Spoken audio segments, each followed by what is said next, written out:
Jamat P. Kamay Heraldo, Grade 8 Gentleness with Honors.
Maraming salamat po sa inyong mensahe, Ginang Rosel.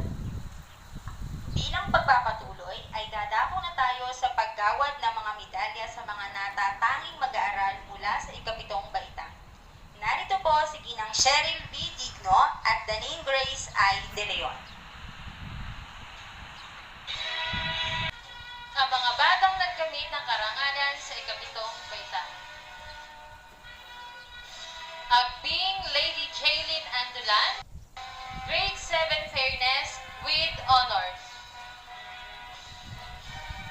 Aguilar III Romeo, Grade 7 Compassion with Honors. Kabinggan Princess Rain Sada, Grade 7 Love with High Honors. Karandang Jamel Ann Salas, Grade 7 Love with High Honors. Katibog Margaret Aliling, Grade 7 Love with High Honors.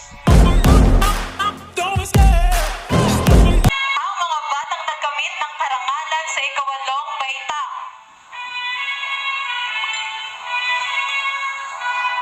Aviad Sheena Marie Hornelius, Grade 8 Power with Honors.